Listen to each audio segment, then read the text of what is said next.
गुरुर्ब्रह्मा गुरुर्विष्णु गुरुर्देवो महेश्वरा गुरुर्साक्षात् परं ब्रह्म तस्मै श्री गुरुवे नमः। नीलाम्बुजश्यामलकोमलांगं सीतासमारोपित्वामभागं पानो महासायकचारुचापं नमामि रामं रघुवंशनाथम्।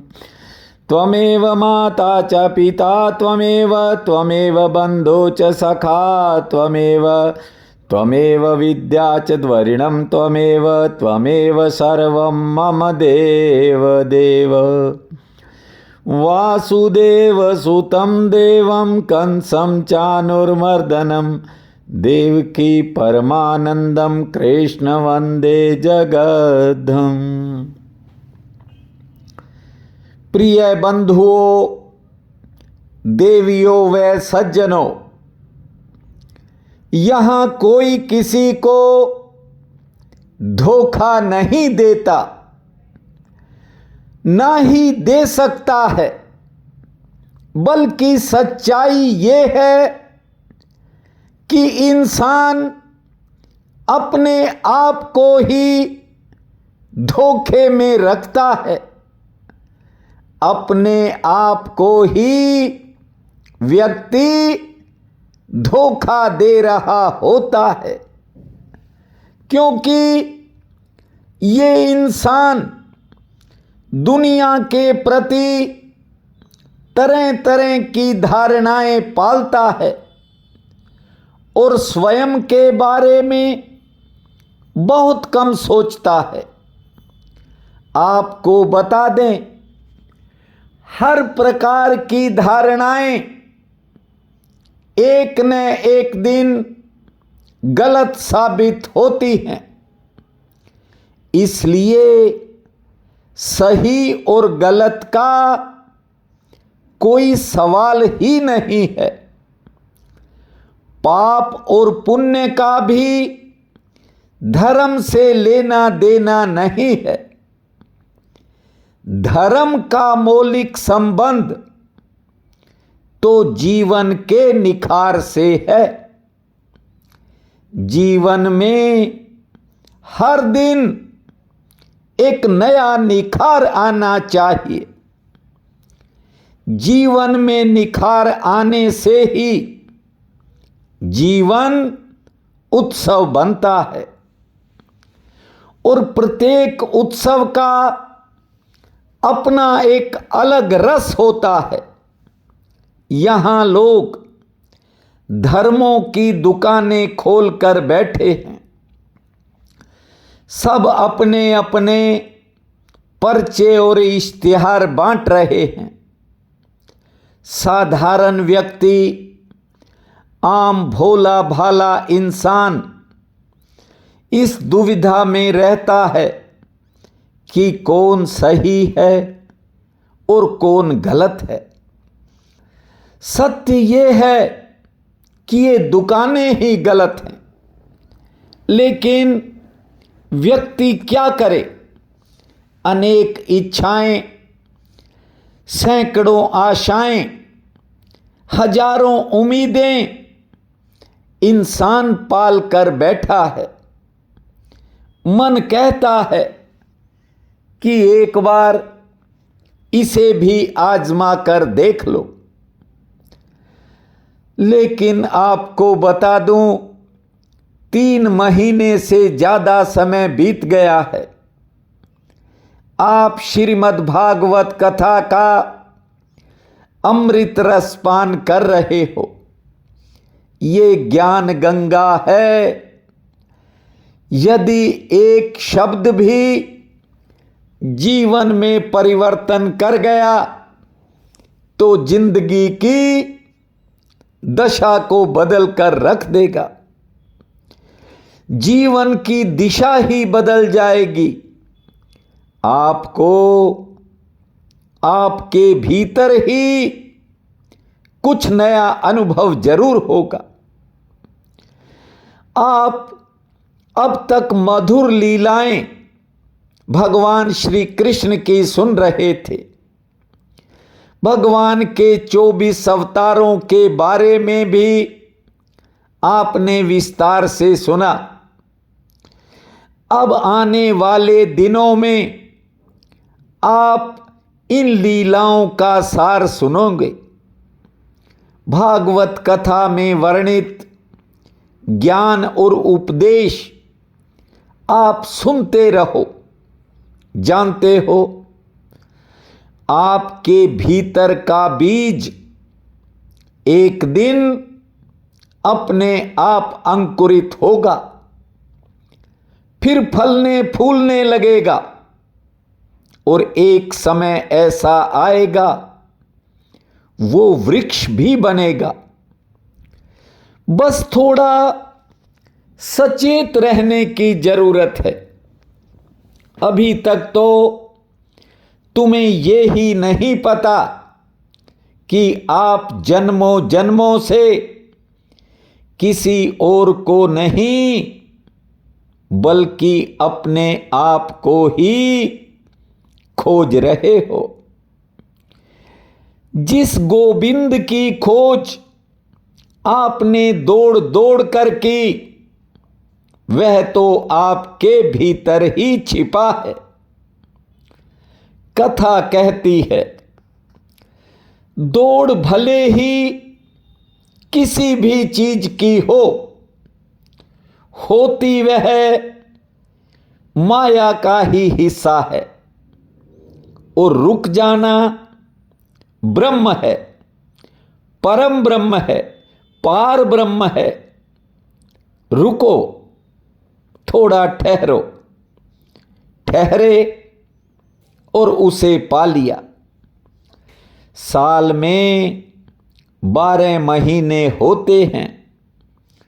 कभी 4 महीने रुक कर देखना, किसी एक छोटे से नियम को अपने जीवन में अपना कर देखना। फिर जो अनुभव मिलेगा वो किसी दूसरे का नहीं, आपका अपना होगा, खुद का अनुभव होगा। आपको बता दूं, ये संसार आपाधापी की दौड़ में दौड़ रहा है और इसी कारण हर इंसान का मन उत्तेजित होता है और इसी उत्तेजना के कारण व्यक्ति अपने आप को भूला रहता है। जब इंसान की जिंदगी के फैसले उसका मन लेने लग जाए तो समझ लेना कि कुछ ठीक नहीं होगा। परिणाम खतरनाक होंगे, क्योंकि मन इतना चालाक है कि अगले पल कोई नया प्रश्न उठाकर बैठ जाता है और व्यक्ति उस प्रश्न की उधेड़ बुन में ही उलझ जाता है। मजे की बात यह है कि तुम मन की सुनते हो, इसीलिए तो ये आपको रास्ते दिखाता है। ये मन ही आपको नई से नई बात सुझाता है। ठीक और गलत का फैसला भी आपका मन ही कर लेता है। ज्यादातर लोगों को तो इस बात का इल्म ही नहीं है कि उन्होंने अपने नौकर को मालिक बना रखा है। ये मन आपका गुलाम होना चाहिए और ये बन मालिक गया। उनके जीवन के हर निर्णय पर मन की छाप है। जो नौकर बने हैं मन के, लोग पूछते हैं क्या करें, मन बड़ा परेशान रहता है। उन्हें इतना भी नहीं पता कि मन का काम परेशान होना नहीं, अपितु परेशान करना है। मन तो परेशान करता है।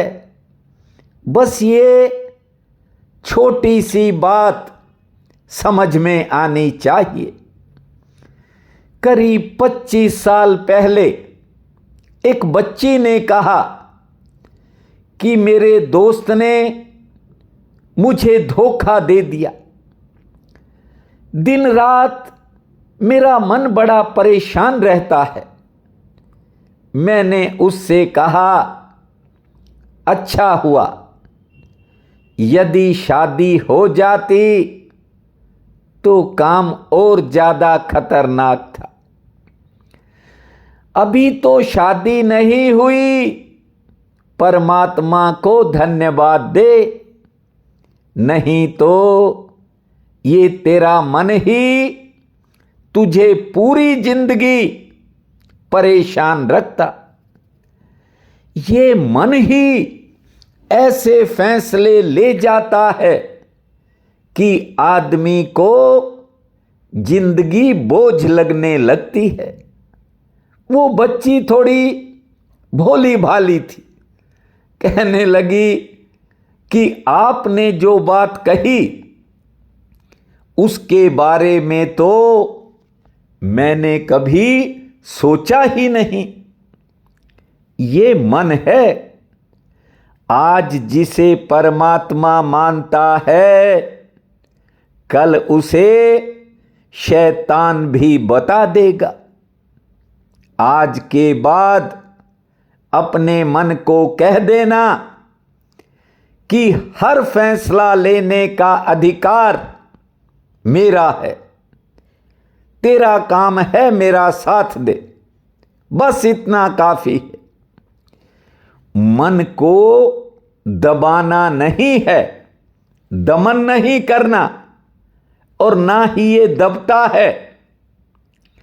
इसको इसकी औकात दिखानी होती है।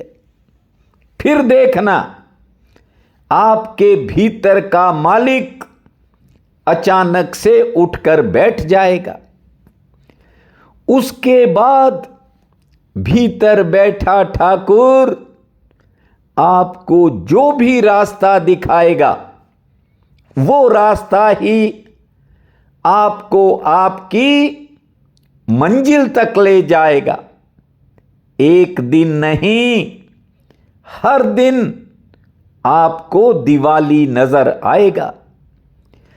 जब भीतर से, जब अंदर से गोविंद से संबंध जुड़ गया तो बाहर का जगत कुछ नहीं कर पाएगा। गोविंद मेरो है, गोपाल मेरो है, गोविंद मेरो है, गोपाल मेरो है। अरे बाके बिहारी नंदलाल मेरो है, अरे बाके बिहारी नंदलाल मेरो है। गोविंद मेरो है, गोपाल मेरो है, गोविंद मेरो है, गोपाल मेरो है। अरे बाके बिहारी नंदलाल मेरो है, गोविंद मेरो है, गोपाल मेरो है। शुकदेव जी से राजा परीक्षित कथा सुनते जा रहे हैं और जो भी प्रश्न उन्हें लगता है पूछ लूं वो पूछते ही जा रहे हैं। कहते हैं परीक्षित, हे शुकदेव मुनि, जनक को हर तरह का ज्ञान दिया योगीश्वरों ने, भक्तों के बारे में बताया, वैष्णव जन के महत्व को बताया। ये बताइए कि माया परमेश्वर से अलग है या नारायण जी में मिली है। बड़ी अच्छी बात पूछी है और इस बात का उत्तर आपको बता दूं, जो नवयोगेश्वर हैं उनमें तीसरे नंबर पर हैं अंतरिक्ष, उनका नाम है। वो जो सुनाएंगे आपको शब्द से शब्द, जैसा भागवत में है आज वैसा सुना रहा हूं। बस अपने मन में भगवान श्री कृष्ण का चिंतन करो और आज की जो ये कथा है, यानी अंतरिक्ष द्वारा जो दिया गया ज्ञान है, आप उसे भीतर के भाव से सुनना। अंतरिक्ष कहते हैं, हे राजा जनक, उत्पन्न होना और मरना सब जीवों का परमेश्वर की माया से होता है। उस माया को हरि इच्छा समझना चाहिए। माया के 3 गुण हैं, सात्विक, राजसी और तामसी। ठीक से समझिए, इनसे ही उत्पत्ति होती है और इन्हीं से संसारी जीवों का नाश होता है। अपने अपने कर्मानुसार सब जीव फल भुगतते हैं।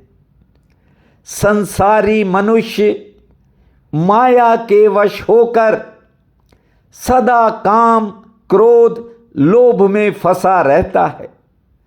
परमेश्वर का स्मरण और ध्यान नहीं करता, ताकि आवागमन से छूटकर भव सागर से पार उतर जाए।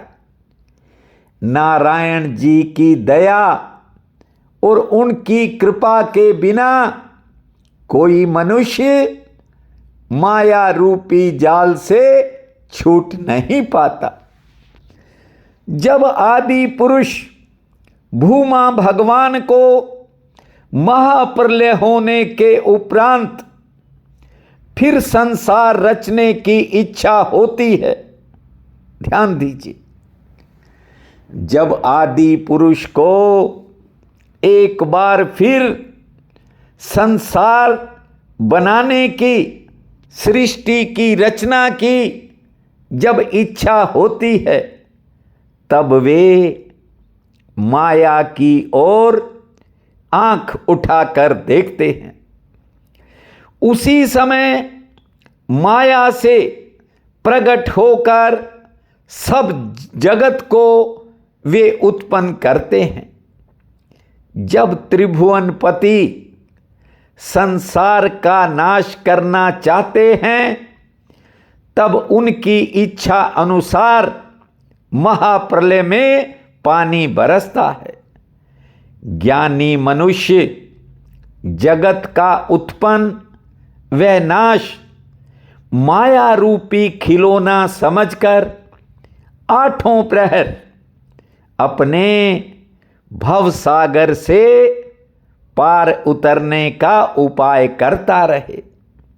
जनक ने पूछा, जब आप लोग माया को परमेश्वर की इच्छा बताते हैं, तब संसारी मनुष्य उस माया से किस प्रकार छूट सकता है? इसका कोई उपाय बताएं। ध्यान दीजिए, योगेश्वर कहते हैं कि जब इस बात का विश्वास हुआ कि माया नारायण जी की इच्छा है और परमेश्वर की आज्ञा के बिना कोई काम पूरा नहीं होता, तब मनुष्य को उचित है कि हर काम में त्रिभुवनपति को कर्ता धर्ता जानकर अपने को उस माया का खिलौना समझे।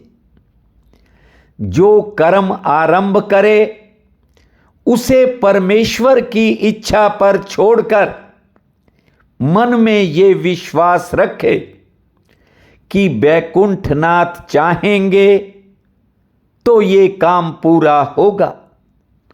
अपने आप को काम करने वाला नहीं समझना चाहिए। किसी के गाली देने से खेद न माने। बिना प्रयोजन अधिक न बोले। दो बातों पर ध्यान देना है। भले कोई कुछ कहता रहे, ज़्यादा रिएक्शन ठीक नहीं होता। और दूसरी बात, जितना जरूरत हो उतना बोलो। घर परिवार में शांति बनी रहेगी। जड़ और चैतन्य सब जीवों में परमेश्वर का चमत्कार बराबर समझकर उन पर दया रखनी चाहिए। कभी किसी जीव को दुख न दे। दूसरे की स्त्री को माता समान जाने। थोड़ा या बहुत जो कुछ अपने भाग्य से मिले उस पर संतोष रखकर ज्यादा मिलने की चाह ना करे। अकेले में बैठकर हरि चरणों का स्मरण और ध्यान करता रहे। जब दूसरों के पास बैठे तब भी परमेश्वर की चर्चा करे। कथा में ना तो बेकार की बात करे ना सुने। इस तरह अभ्यास रखने से संसारी लोग माया से छूटकर अपने मन को हरि चरणों में लगा सकते हैं। कदाचित ऐसा कहे कि बहुत मनुष्य उपाय व उद्यम करके अपनी कामना को पहुंचकर सदा प्रसन्न रहते हैं। हे राजन, जो अपनी डोर परमेश्वर को सौंप देता है तो फिर फैसला तो परमेश्वर ने लेना है। अपने मन पर जो काबू कर लेता है उसके हृदय में परमेश्वर अपनी कृपा बरसाने लगते हैं। जो भी इंसान के हित में होता है वो नारायण भगवान की कृपा से हो ही जाता है। श्री कृष्ण गोविंद हरे मुरारी, हे नाथ नारायण वासुदेवा। श्री कृष्ण गोविंद हरे मुरारी, हे नाथ नारायण वासुदेवा। हे नाथ नारायण वासुदेवा, हे नाथ नारायण वासुदेवा। श्री कृष्ण गोविंद हरे मुरारी, हे नाथ नारायण वासुदेवा। अंतरिक्ष राजा जनक से कहते हैं कि तुम इस बात का विश्वास मानो कि परमेश्वर की इच्छा के बिना किसी का मनोरथ नहीं मिलता। सब तरह की हानि और लाभ त्रिभुवनपति की इच्छा से होते हैं।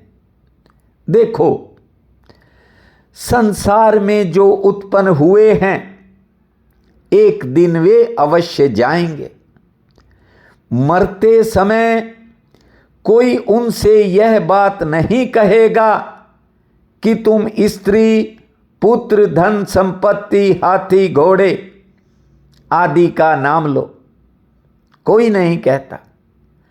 सब रिश्तेदार, मित्र, बंधु, भाई सब कहेंगे कि इस समय परमेश्वर का नाम लेकर उन्हें याद करो, जिससे तुम्हारा परलोक बने।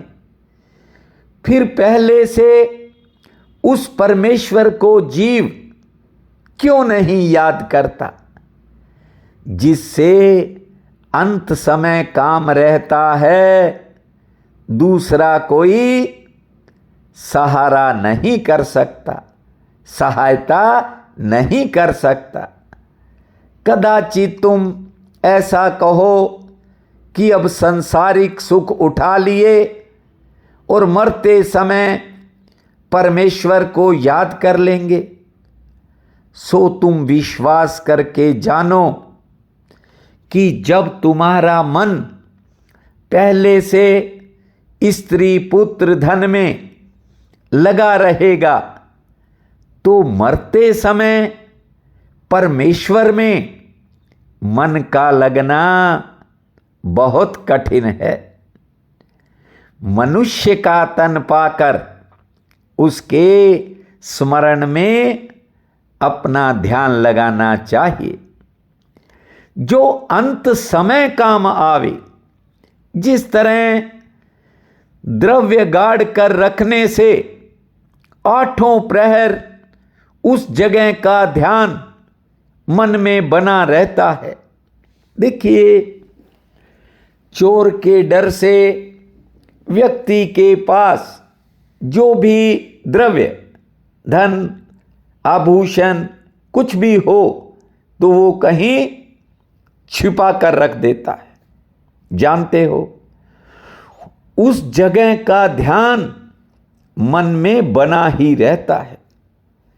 क्यों कि चोर आदि आकर उस स्थान को देख ना ले, कहीं वहां से माल निकाल ना ले। उसी प्रकार दिन रात बैकुंठनाथ को याद रखकर उनसे प्रेम रखने का हाल किसी से नहीं कहना चाहिए। लेकिन वो ही बात यहाँ तो गंगा उल्टी ही रहती है। एक दिन कोई व्रत कर लेता है, पूरे मोहल्ले में चर्चा हो जाती है, और नहीं तो सारा दिन जितने फोन आते हैं एक ही बात कि आज मैं व्रत किया सी, आज मैं व्रत किया था, ये खाया, ये नहीं खाया। अपने मन को, ध्यान को कहाँ कहाँ लगाए। भाई ये बातें चलती हैं।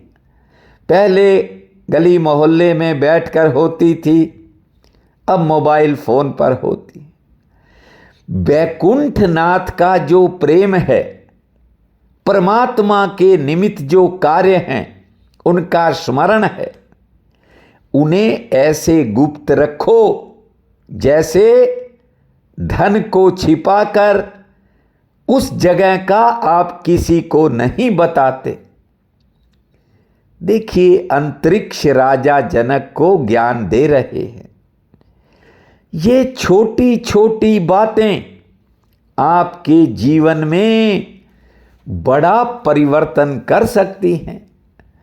कह रहे हैं, ध्यान दीजिए, हे राजन, उत्पन्न, पालन और नाश करने वाले तीनों लोकों के वही बैकुंठनाथ है। उन्हीं का प्रकाश 84 लाख योनि में रहता है। पर किसी जीव के मरने से उनका नाश नहीं होता। किसी जीव के उत्पन्न होने से वे जन्म नहीं लेते। वे अविनाशी पुरुष अपने तेज से प्रकाशित रहकर सदा एक तरह सब वस्तुओं में मिलते हैं। मिलते सब वस्तुओं में ठाकुर ही हैं, लेकिन वे वस्तुओं से अलग रहते हैं। सब जीवों में चलने फिरने का सामर्थ्य मनुष्य को भली व बुरी बात का ज्ञान उन्हीं की शक्ति से होता है। उनका प्रकाश भले किसी को दिखाई नहीं देता, लेकिन वे हर के हृदय में, सबके हृदय में छिपे रहते हैं। कैसे छिपे रहते हैं? जैसे पत्थर और लकड़ी में अग्नि दिखाई नहीं देती, छिपी रहती है।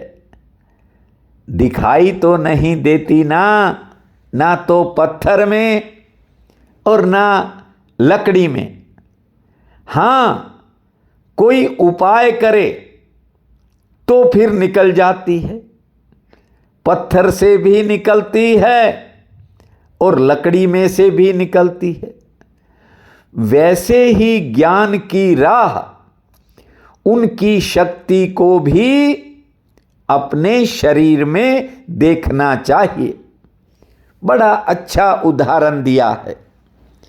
वे कहते हैं, हे राजन, जिस तरह गूलर के फल में हजारों कीट भरे रहते हैं, हजारों लाखों मच्छर एक फल में, उसी तरह करोड़ों ब्रह्मांड उस परमेश्वर के रोम रोम में बंधे हैं। बड़ी बात है। आपने कभी देखा है या नहीं, एक गूलर का फल होता है।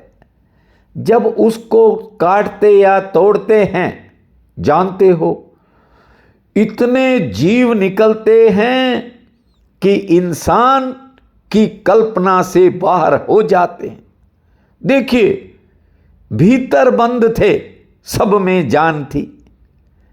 तो कह रहे हैं अंतरिक्ष राजा जनक से कि गूलर के फल में जब लाखों मच्छर भरे रहते हैं, तो ये समझ लो कि करोड़ों ब्रह्मांड उस परमेश्वर के रोम रोम से बंधे हैं। वे सब जीवों का पालन करते हैं। ऐसे त्रिभुवनपति को पहचानना बहुत कठिन है। उनकी भक्ति और प्रीति सच्चे मन से करो, और जो कर लेता है वो उनकी महिमा जान सकता है।